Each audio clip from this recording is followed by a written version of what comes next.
জন্ম জেলা কোথায়? জন্ম জেলা আমার উত্তরবঙ্গের রংপুর। ওকে, ঠিক আছে। আমরা শুরু করতে চাই যেখান থেকে আপনি বলতে চান। ক্রোনোলজিক্যাল স্টেপ বাই স্টেপ আমরা যাব ছোটবেলা থেকে যেভাবে। আচ্ছা, আমি ছোটবেলা থেকেই বলতে চাই। আমার ছোটবেলা কাটে রংপুরেই। তো আমার বাবা একজন সার্ভিস হোল্ডার ছিল, গভর্নমেন্ট সার্ভিস হোল্ডার।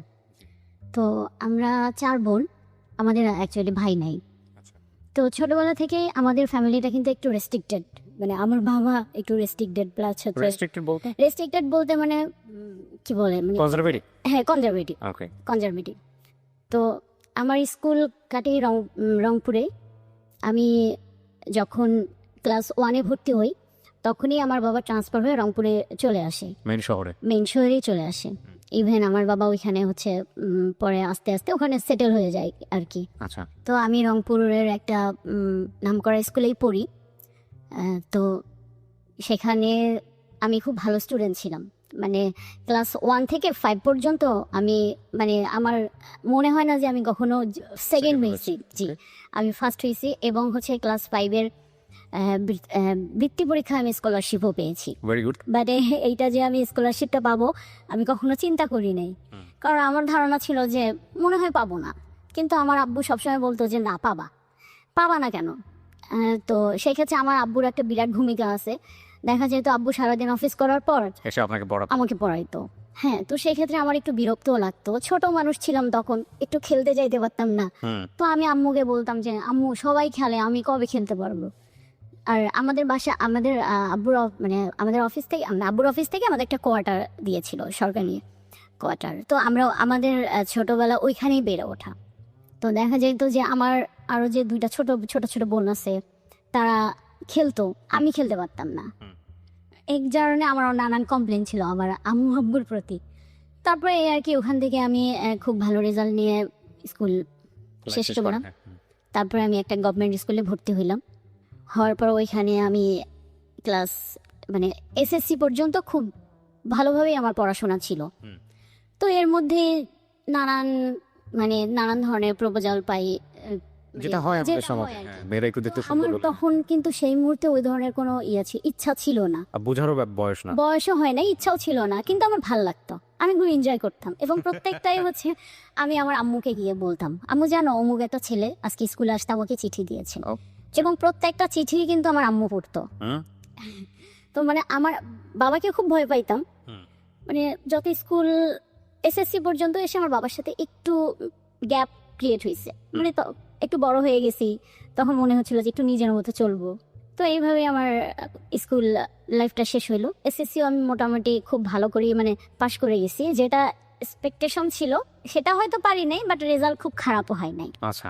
তো এরপরে আসলো আমার মেইন পয়েন্টও না, মানে আমার কলেজ জীবন। আমি গভর্নমেন্ট সরকারি ওমেন্স কলেজে ভর্তি হইলাম। ওখানেও ভর্তি হওয়ার পরে এই যে এখান থেকে কিন্তু আমার বাবার সাথে আমার আরো একটু বেশি গ্যাপ ক্রিয়েট হইলো। একটা কারণ আছে কি? কারণ আছে বলতে, এই যে মানে আমি খুব ভালো স্টুডেন্ট ছিলাম, আমি সায়েন্স নিয়ে পড়াশোনা করছি। তো আমি খুব ভালো একটা স্কুলে চান্স পাইছিলাম। আনফরচুনেটলি আমি সায়েন্সে চান্স পাই নাই, আমি আর্টসে চান্স পাইছি। কিন্তু আমার আব্বুর খুব ইচ্ছা ছিল আমার একটা মেয়ে ডাক্তার হবে। ও এর মধ্যে একটা কথা বলি, সেটা হচ্ছে আমার বড় আপুর কিন্তু ক্লাস 9-এ কি 10-এ বিয়ে হয়ে গেছে, কারণ আমার বড় আপু খুব সুন্দরী ছিল। আচ্ছা। মানে এত পরিমাণ ছেলেদের অত্যাচার ছিল আমাদের চোখে, হ্যাঁ, ফ্যামিলি থেকে দিয়ে দিয়েছে। কিন্তু আমার বড় আপু মানে বিয়ের পরেও কিন্তু সে কিন্তু মাস্টার্স কমপ্লিট করছে। আমার দুলাভাই বাইরে ছিল। তো এর মধ্যে আমি, বড় আপু তো শ্বশুর বাড়িতে চলে গেছে, ওখান থেকে পড়াশোনা, তো সে তার মতো আর কি সংসার জীবন করতেছে। তো আব্বু এখন চিন্তা করতেছে আমার একটা মেয়েকে তো আমি অনেক তাড়াতাড়ি বিয়ে দিয়ে দিছি, আর ওই মেয়েটার থেকে আমার এই মেয়েটা অনেক ভালো, পড়ালেখায় অনেক ভালো, বাকি 2টা তো এখনো ছোট। তো আব্বুর এটা ছিল যে তুমি সায়েন্স নাও। এখন আমার কথা হলো যে আমি খুব ভালো একটা স্কুলে চান্স পাইছি, মানে আমি ওই স্কুলটা ছাড়তে চাইতেছিলাম না। সায়েন্স আর্টস কোনো ফ্যাক্ট না, কিন্তু আব্বু এটা নিয়ে খুব একটু রিয়াক্ট করছে। আমি আর আম্মু অলমোস্ট ভর্তি হইতেও গিয়েছিলাম ওই স্কুলে। ঠিক যে টাইমে আমি ফর্মটা ফিল আপ করবো, ওই টাইমে আব্বু ফোন দিয়ে আম্মুকে বলছে যে না, আমি ওখানে পড়াবো না, তুমি ওকে নিয়ে আসো। আর ছোটবেলা থেকে আমরা যেটা দেখতাম যে আব্বু একটু খুব রাগী, আব্বু যেটা বলতো আম্মু সেটাই করতো, আর আমরা সেটাই করতাম। তা আম্মু আমাকে বললো যে যাই হোক, তোমার বাবা যেটা চাইতেছে সেটাও তো খারাপ না, তুমি একটু চেষ্টা করো, পাবা। কিন্তু আমার কেন জানি ভাইয়া তখন মানে হয়েছিল যে আমি হয়তো সায়েন্সটা নিয়ে পড়তে পারবো না। কেন জানি আমার মনে হয়েছে যে আমি হয়তো এসএসসিটা যে পরিমাণ একটা রেজাল্ট আমার আশা ছিল সেটা হয় নাই, আমি মনে হয় সায়েন্সটা পারবো না। আমি আম্মু আব্বুকে কাউকেই বুঝাইতে পারিনি। আচ্ছা। তো আব্বু আমাকে কি করলো, নিয়ে আসলো ওখান থেকে। নিয়ে আসার পর আমি সায়েন্সে ভর্তি হইলাম। এক পর্ব খুব জোর করেই ভর্তি হইলাম। আচ্ছা। আমার মনটা ওইখানে একটু ভেঙে যায় যে আমাকে চাপাই দিল। যাই হোক, বাসা থেকে ক্লাস করতেছিলাম। বাসা থেকে ক্লাস করতে আমার একটু অসুবিধা হচ্ছিল, কারণ কলেজটা একটু অনেক দূরে ছিল। একটা সময় আমি আব্বুকে গিয়ে বললাম, আব্বু আমার বাসা থেকে কলেজটায় যেতে অনেক সমস্যা হয়, তো আমি যদি একটা হোস্টেলে উঠি। আমাদের কলেজে হোস্টেল ছিল। তখন কি সেটা রংপুরে? জি ভাইয়া, রংপুরে। তো আব্বু বলছে যে না, কি এমন অসুবিধা হয়, আমি তো তোমাকে প্রতিদিন বাইকে করে নামাই দিই। আচ্ছা। তাই আমি বলছি, আব্বু প্রতিদিন বাইকে করে নামাই দিলে অনেক সময় হয় কি ক্লাসটা যেতে লেট হয়ে যায়, আর বাসায় আসতে আসতে আমারও খুব টায়ার্ড লাগে, পরে আর মানে রাতে বেশিক্ষণ আমি পড়তে পারি না, ঘুমাই যাই। তো এরকম করে 6 মাস আমি বাসা থেকে ক্লাস করছি। 6 মাস পরে আমাদের এমনি একটা পরীক্ষা হয়। সে পরীক্ষাটার মধ্যে আমি খুব একটা ভালো রেজাল্ট করতে পারি নাই। তখন কিন্তু আমাদের রেজিস্ট্রেশন হয় নাই। তো সেখানে আমি কেমিস্ট্রি, এটা আমার মাথায় কিছুই ঢুকতো না। অন্যান্য সাবজেক্ট আমার কোনো প্রবলেম নেই, কিন্তু হ্যাঁ, কেমিস্ট্রিটা আমার মাথায় ঢুকতো না। আমি 6 মাস ক্লাস করার পর আব্বুকে বলছি, আব্বু এখনও তো রেজিস্ট্রেশন হয় নাই, আমি কিন্তু চাইলে চেঞ্জ করতে পারি, কারণ আমার মনে হয় যে আমার কেমিস্ট্রিটা একদমই মাথায় ঢুকতেছে না। তো আব্বু বলতেছে, না না সমস্যা নেই, আমি আরও 2টা মাস্টারের জায়গায় আরও 3টা মাস্টার রাখবো। মানে ওনার মেন পয়েন্টটা ছিল আমাকে ডাক্তার বানাবে, যেভাবেই হোক। তো এরকম করে আমি আব্বুকে বুঝাইতে পারলাম না। আমি রেজাল্ট ওইদিকে খুব একটা ভালো হলো না, হোস্টেলে চলে গেলাম। হোস্টেলে সিট পাইতে অনেক কষ্ট করতে হয়েছে, কারণ অলমোস্ট তখন ফুল, কোনো রুম পাই নাই। তখন আমার ওই হোস্টেলের একজন আমার রিলেটিভ ছিল, আমার সম্পর্কে মামা হয়। আব্বু ওনার সাথে কথা বললো যে আমার মেয়ের তো এরকম আসতে খুব অসুবিধা হয়, আপনি যদি একটা ব্যবস্থা করেন। পরে আব্বুকে বললো যে ভাই, এই মুহূর্তে তো আমরা কোনো রুম দিতে পারবো না, তবে গণরুমে ওকে একটা মানে সিট দিতে পারবো। যখন কোনো একটা রুম খালি হয়ে যাবে, কোনো একটা মেয়ে চলে যাবে, তখন আমরা তাকে সেখানে শিফট করতে পারবো। তো প্রথমে কিন্তু খুব ভালো লাগতেছিল যে হোস্টেলে আসবো, একটু স্বাধীন জীবন, হ্যাঁ খুবই ভালো লাগতেছিল।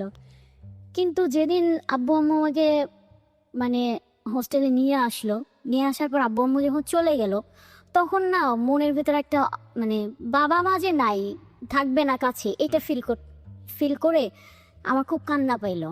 পরে আব্বু বললো যে আচ্ছা তুমি কান্নাকাটি করো না, আমার তো অফিস এইদিকেই, আমি যাওয়ার সময় একবার দেখা করে যাব। আর আম্মু তো জানেনি ভাইয়া মায়েরা কি হয়। পরে আম্মু আব্বুকে বলতেছিল যে মেয়েটাকে জোর না করলেও পারতা। যাই হোক, হোস্টেল জীবন আসলাম। 1 সপ্তাহ খুব খারাপ লাগছে, অ্যাডজাস্ট করতেও খুব কষ্ট হয়েছে, কিন্তু খুব একটা সমস্যা হয় নাই আমার, কারণ আমি আমার স্কুলের কিছু পরিচিত ফ্রেন্ড পাইছি। তো যে কারণে, এবং ওরা মোটামুটি আমার খুব ক্লোজই ছিল, যে কারণে আমার অ্যাডজাস্ট করতে সমস্যা হয় নাই। তো এইভাবে হোস্টেল জীবন কাটতেছিল। একটা পর্যায়ে গিয়ে আমি একটা রুম পাই, এবং ভাই আমার কপালটা এত ভালো, আমি যে রুমটা পাই সেখানে আমার ওই স্কুলের বান্ধবীরাই ছিল। 2 জন ছিল, আর 2 জন আরেকটা মেয়ে ছিল, সে আমাদের স্কুলের না, বাট ওর সাথেও কেন জানি মানে ওই একদিনেই খুব তাড়াতাড়ি আমরা ফ্রি হয়ে গেলাম। হ্যাঁ, তো এরপরে হোস্টেল জীবন খুব মানে ভালোভাবে কাটতেছিল, হাসি কান্না দুষ্টামি, প্রচুর দুষ্টামি করতাম আমি আমার মনে আছে আমি দুষ্টামির জন্য ম্যাডামের ভাইরও খাইছি কলেজে পড়ি। তো আবার পড়াশোনা তখন একটু মানে আমি ফিল করতে পারতেছিলাম যে একটু পড়াশোনার বাইরে থেকে আমি চলে যাচ্ছি, কিন্তু ওই যে ছাড়া একটা জীবন পাইছি না, এতদিন তো বাধা ছিলাম এটাতে, ফ্রেন্ডদের সাথে গল্প মজা দুষ্টামি যেটা বলে, এটার কারণে। আর আমার নামে প্রতিদিনই কমপ্লেন ছিল। হোস্টেল সুপার ম্যাডাম ছিল, তো ওনাকে আমরা খুব ভয় পাইতাম, মানে উনি আসা মানে ভাই একটা আতঙ্ক। তারপর এইভাবে আমার এসএসসি রেজাল্ট ফার্স্ট টাইমে একটু খারাপ হইলো। HSC or SSC? না এইচএসসি, ইন্টারমিডিয়েট। প্রথম আমার খারাপ হয়ে গেল, আমি রেজাল্ট বের হইলো, তখন আমি মানে বোর্ড পরীক্ষা খারাপ করলো, বোর্ড পরীক্ষায় খারাপ, আপনি সেকেন্ড টাইম আবার দিয়েছেন? হ্যাঁ সেকেন্ড টাইমে আবার দিয়েছি। ওই রেজাল্টটা খারাপ যখনই হইলো তখনই মানে আব্বুর সাথে আবার আরো দূরত্ব বেড়ে গেল, কারণ আমার থেকে আমার বাবা বেশি কষ্ট পাইছে। কারণ আমার বাবার খুব ইচ্ছা ছিল যে আমি যদি পাশও করতাম, বাবা যেভাবেই হোক আমাকে মেডিকেলে পড়াইতো, আচ্ছা আচ্ছা, প্রাইভেট হলেও। প্রাইভেটে হলো। এবং রেজাল্ট যখন আসলো, আমরা রেজাল্ট শিট পাওয়ার কিছুদিন পর আমার মার্কশিটটা পাই না, তখন দেখা গেলো যে আমি সায়েন্সে মানে সায়েন্সের যে সাবজেক্টটা কেমিস্ট্রি ফেল করছি। হ্যাঁ, বাকিগুলো আমার মোটামুটি ভালোই ছিল। তো আব্বু ডিসিশন নিল আমাকে কেমিস্ট্রিতে আবারই পরীক্ষা দেওয়া হবে। আমি আব্বুকে তখন বলছি, না আব্বু, তাহলে আমি আর পড়াশোনাই করবো না, কারণ আমার মাথায় ঢোকে না। আমার যদি না ঢোকে, আমি নিতেই পারতেছি না, তাহলে আমি কিভাবে পড়বো। তখন যাই হোক, আমার আম্মু অনেক বুঝাইলো, আম্মু খুব সাপোর্ট করছে, এখনও আম্মু খুবই সাপোর্ট করে আমাকে। আম্মুর সাপোর্ট করার পর আব্বু একটা সময় বুঝলো, কিন্তু আব্বুর মন থেকে ওটা আসলো না। যাই হোক, আমি পরের বার নতুন করে আবার ভর্তি হইলাম হিউম্যানিটিস না ভাই, আমি কমার্সে ভর্তি হইলাম। আচ্ছা, তখন আব্বু বললো ঠিক আছে, হিউম্যানিটিস না, কমার্সে তুমি ভর্তি হও। কমার্সে ভর্তি হইলাম। যাই হোক, কমার্সের রেজাল্টও আমার খুবই ভালো হইলো, খুব ভালো বলতে মোটামুটি ভালো। তারপরে এখন ভার্সিটি পরীক্ষা, অনেকগুলো ভার্সিটি পরীক্ষা দিয়েছি, কিন্তু আমি চান্স পাইনি। ঢাকা ভার্সিটিতে আমি ইংলিশে ফেল করছি, নাহলে আমার অনেক ভালো স্কোর ছিল, ইংলিশে ফেল না করলে আমার মনে হয়ে যাইতো। এইটাতে আব্বু বড় একটা ধাক্কা খাই। তারপরে আমি তখন চিন্তা আসলো, আমার সব ফ্রেন্ডরা ঢাকায় ভর্তি হইতেছে, আমি ঢাকায় ভর্তি হব। আব্বুর আগে বললো, আমি তোমাকে আর ঢাকা টাকায় কোনো কিছু নেই না, রংপুরে আমাদের এখানে অনেক রংপুরে আমাদের এখানে ভার্সিটিও আছে, যেটা রোগিয়া বিশ্ববিদ্যালয় এখন হয়েছে, আর খুব ভালো একটা নাম করা জাতীয় বিশ্ববিদ্যালয় আছে। তো বললো যে এই দুইটার মধ্যে তোমাকে আমি একটা ভর্তি করাই দেবো। কিন্তু আমার ওই যে ঢাকায় আসবো, আমি সব ফ্রেন্ডরা ঢাকায় গেছে, ওরা সবাই ঢাকা থেকে বাসায় আসবে, আমার সাথে দেখা হবে, আমি এখানে এখনো পড়ে আছি। কারণ মানে এমনও স্টুডেন্ট ঢাকায় ভর্তি হয়েছে, আমার কাছে ওইটাই মাথার মধ্যে ঢুকছে যে তারা আমার থেকে মানে অনেক খারাপ স্টুডেন্ট ছিল, আমি তো ভালো ছিলাম, আমি কেন ঢাকায় পড়বো না। সে এসে বলবে আমি হচ্ছে ঢাকায় পড়ি, আমার এটা কেমন লাগবে না। এই একটা জেদ থেকে আব্বু আমার জেদের কাছে পারলো না। আর আব্বু বলছে ঠিক আছে, আমি ঢাকায় তোমাকে ভর্তি করাই দিই। তো আমার এক ভাইয়া তখন মার্চেন্ডাইজিংয়ে পড়াশোনা করে শান্তমরিয়ামে, ভাইয়ের সাথে কথা বললো। আমাদের ঢাকায় তখন মোটামুটি রিলেটিভ থাকলেও মানে ওই রকম কারোর সাথে তেমন কোনো আমাদের যোগাযোগ ছিল না। আমার ওই ভাইয়া ছিল আমার মেজো মামার ছেলে। তো আব্বু ভাইয়ার সাথে কথা বললো, তো ভাইয়া আমাকে বললো আচ্ছা ঠিক মানে আব্বুকে বললো যে ঠিক আছে ফুপা, আপনি তাহলে ওকে নিয়ে আসেন, আমি দেখি এখানে ফর্ম। তো আমার আবার ইচ্ছা ছিল ফ্যাশন ডিজাইনিংয়ে পড়বো, শান্তমরিয়া। তো শান্তমরিয়া ফ্যাশন ডিজাইনিংয়ে পড়বো। আব্বু এটাতে রাজি হইলো যে আচ্ছা ঠিক আছে পড়ো, এখন আমি তোমাকে কোনোটাই বাধা দেবো না, তোমার যা ভালো লাগে তুমি পড়ো, কারণ you are out of my track. হ্যাঁ, পরে ফ্যাশন ডিজাইনিংয়ে পড়বো, এই একটা খুবই মানে এক্সাইটেড। আমি ঢাকায় আসলাম, যেদিন আমি ভর্তি হব ওই দিন আমি ফর্ম ফিল আপ করবো, ঠিক ওই মুহূর্তে আবার আমার বাধা। আমার ওই ভাই আমার বাবাকে বুঝাইলো, না না ফ্যাশন ডিজাইনিংয়ে মেয়েরা পড়ে না, তো মেয়েরা উচ্ছৃঙ্খল মানে খুবই অধ্যত টাইপের হয়, তো হচ্ছে দরকার নেই, ওকে বিবিএতে ভর্তি করাই দেন। এই যে আমার বাবার মাথায় ওখানে ঢুকাইলো। আমার বাবা চিন্তা করলো তাই তো আমাকে ছাড়া ফ্যামিলি ছাড়া থাকবে যদি আমার মেয়েটা এরকম হয়ে যায়। তো আমাকে ওইখানেই আব্বু আবার বললো যে না, ফ্যাশন ডিজাইনিংয়ে পড়া যাবে না, তুমি এটাতেই ভর্তি হও, না হলে তুমি আমার সাথে চলো। কি আর করার, ভার্সিটিতে ভর্তি হইলাম। প্রথম ক্লাস সব কিছুই মিলে খুবই ভালো লাগলো। তো আমাদের ভার্সিটিতে হয়েছে কি ভাইয়া, একটা আমার 5 জনের একটা গ্রুপ হয়েছে। আর আমার না ছোটবেলা থেকে একটা খুব মানে কি বলবো, আমি মেয়েদের সাথে খুব কম মিশতাম, জানি না কেন। মানে আমার ছেলে ফ্রেন্ড ছিল প্রচুর, ছেলেদের সাথে আমি কমফোর্ট, এটা হয় ন্যাচারালি, যার যেটা ভালো লাগে। তো আমার ওই গ্রুপের মধ্যেও দেখা গেছে যে হচ্ছে মানে মানে আমি আর আমার একটা বান্ধবী আর বাকি 3টা ছেলে, মানে দেখ খুবই ভালো একটা আমাদের বন্ডিং হইলো। তো এরকম চলতেছে। এদিকে হচ্ছে মানে ফ্যামিলি থেকে আমার বাবা ওই যে মন খারাপ করার পর আমার সাথে একটু কম কথা বলে, তারপরে জোর করে ঢাকায় আসছি। কিন্তু আমাকে সাপোর্ট করছে পড়াশোনা, আমার পড়াশোনার খোঁজ খবর আমার বাবা ভার্সিটি পর্যন্ত নিছে, যে কারণে হয়তো আমি পাশ করে গেছি বা মানে এত দূর আগাইতে পারছি। তো আমি ভার্সিটি লাইফে ফাঁকি দিতে পারিনি, কোনো স্কোপ ছিল না। বাবা রংপুরে থাকলেও দেখা যাইতো যে আমাকে ওইখান থেকে কন্ট্রোল করতো। আমাকে ফোন দিছে একটা, জাস্ট খুব নর্মাল। আপনি শান্তমরিয়ামে যখন পড়তেন তখন থাকতেন কোথায়? আমি তখন তখন না, ফার্স্ট টাইমে আমি হচ্ছে আপনার হোস্টেলে উঠছিলাম, কিন্তু আমার 6 মাস পরে তখন তো আমি নতুন ঢাকায়, আর আমি কিছু বুঝিও নাই। আমি আমার পানিতে একটা প্রবলেম হয়েছিল, যেটা হয় আর কি সাধারণত শুধু জন্ডিস না, আমার অনেকগুলো রোগ হয়েছে। তো আমার টাইফয়েড মানে হলো, এবং এত খারাপ অবস্থা, আমি আইসিইউতে ছিলাম। আচ্ছা। তো এরপরে আব্বু চিন্তা করলো যে তাহলে ওকে আর হোস্টেলে দেওয়া যাবে না। তখন আব্বু বললো তাহলে কি করবা, তুমি কি আসবা? আমি বলছি না আব্বু, আমি আসবো না, আমি এখানেই পড়বো। তো আব্বু বললো যে আমরা তো অনেক দূরে, চাইলেও তো যেতে পারি না। আর তোমার আমার এর মধ্যে বলি, আমার তখন একটা ছোট বোন, খুবই ছোট, আপনার 4-5 বছর, আর আমার ছোটটা তখন স্কুলে পড়ে, ক্লাস 9 কি 10 পড়ে। তো দুইটাই ছোট ছোট মোটামুটি। এখন এই দুইটাকে ছেড়ে তো আম্মুর ঢাকায় এসে থাকা সম্ভব না। পরে আম্মু বললো যে তাহলে এক কাজ করি, ওকে একটা সাবলেটে তুলে দেই, কারণ যদি ম্যাচ করে থাকে আমি গিয়ে ওখানে অনেকদিন স্টে করতে পারবো। তারপরে আমি উত্তরায় ছিলাম ভাইয়া, উত্তরায় একটা বাসায় আমি সাবলেট ছিলাম। তো আম্মু দেখা যেত আমাকে ঢাকায় 6 মাস, বাড়িতে 6 মাস, ওকে, এরকম করে করে আমার আম্মু থাকা শুরু করলো। আপনার এখানে 6 মাস, বাড়িতে 6 মাস? বাড়িতে 6 মাস, হ্যাঁ। জি।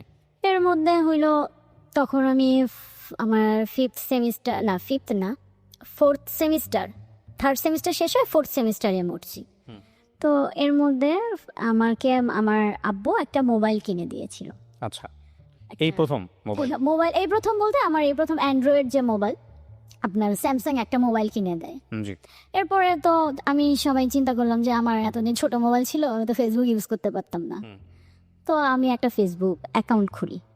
ফেসবুক অ্যাকাউন্ট খোলার পর ওই নানান ধরনের মানে ফ্রেন্ডদের সাথে গল্প আড্ডা, এটা সেটা। কিন্তু এর মধ্যে আমি যতই দুষ্টামি করি না কেন, পড়াশোনাটা করতাম। মানে আমি যে 1 ঘন্টায় পড়তাম, আমি 1 ঘন্টা পড়াশোনাই করতাম। ওকে। মানে সবার সাথে আড্ডা, আমাদের একটা গ্রুপও হইলো ভার্সিটির। তো এখানে মজা টজা, তো সবকিছু মিলেই মানে ভালো একটা সময়, ভালো মানে আমার মনে সব থেকে বেস্ট সময় আমার ভার্সিটি পার করছিলেন। হ্যাঁ, হ্যাঁ, 3rd সেমিস্টার তখন আপনি? হ্যাঁ, 3rd সেমিস্টারে। 3rd সেমিস্টার শেষ হয়ে 4th সেমিস্টারে আমি উঠবো। এর মধ্যে ফেসবুক আমার না 3rd সেমিস্টারের পরীক্ষা, আমার ফাইনাল পরীক্ষা শেষ হয়েছে, আমি বাড়িতে গিয়েছি। তো আমার যতটুকু মনে পড়ে, ওটা একদম আমাদের রংপুরে তো অনেক শীত, ডিসেম্বর মাসটা প্রচন্ড শীতের টাইম। তো ওই আমি তখন বাড়িতেই ছিলাম, পরীক্ষা শেষ হয়েছে, বাড়িতেই ছিলাম। তো এর মধ্যে ফেসবুকে অনেক দিন পর মানে ওই যে ঘাটাঘাটি করতে করতে একটা মেসেজে গিয়ে আমার চোখ আটকাইছে। এখানে একটু কথা বলি ভাইয়া, সেটা হচ্ছে যে মানে আমি স্কুল লাইফ বলেন, কলেজ লাইফ বলেন, ভার্সিটি লাইফ বলেন, মানে আমার ছোট থেকে একটা না জিনিস কাজ করতো। মানে আমাকে অনেকে প্রপোজ করছে, অনেক ছেলেরা করছে, কিন্তু এই যে প্রেম যে বিষয়টা, প্রেম করব মানে এই জিনিসটা না সিরিয়াসলি মানে একটা রিলেশনশিপে যাব, এই জিনিসটা আমার তখনও পর্যন্ত আসে নাই, আসতো না।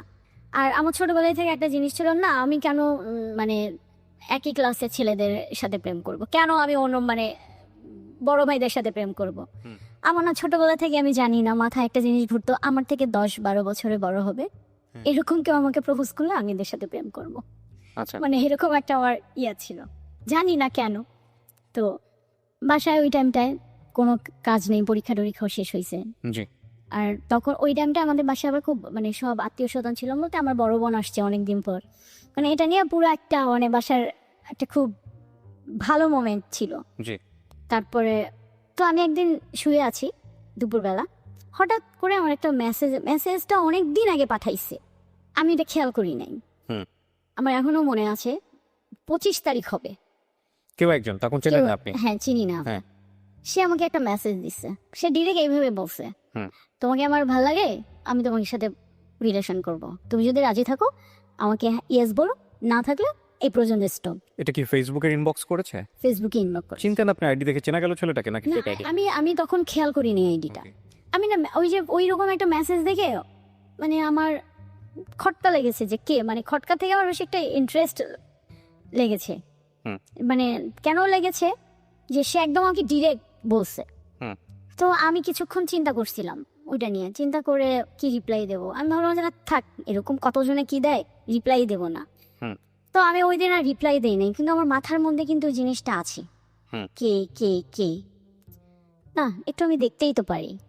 একদিন পর আমি ফেসবুকে মানে তার চিন্তা মানে প্রোফাইলটা গিয়ে আমি ভালো করে দেখতেছিলাম।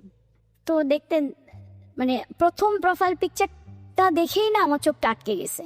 মানে আর আমি বলি আমার খুব লম্বা ছেলেদের প্রতি একটা উইক কাজ করে। ওকে ওকে ছেলেটা না খুব লম্বা, ওকে মানে খুব স্মার্ট, যা হয় কি ছেলের স্মার্ট। মেয়েরা যেরকম একটা ছেলে পছন্দ করে মানে তাদের হচ্ছে স্বপ্নের নায়ক থাকে না, যে মানে স্বপ্নের একটা চিন্তা করে যে এরকম হবে ওরকম হবে, ঠিক হুম। ওরকমই ছিল। তো আমার না দেখে খুব ভালো লাগতেছিল। পরে আমি স্ক্রল করে করে আপনার হচ্ছে প্রত্যেকটা ছবি দেখার পরে আমি কোনো রিপ্লাই দিই নাই। আমার ভালো লাগছে কিন্তু আমি রিপ্লাই দিই নাই। হুম।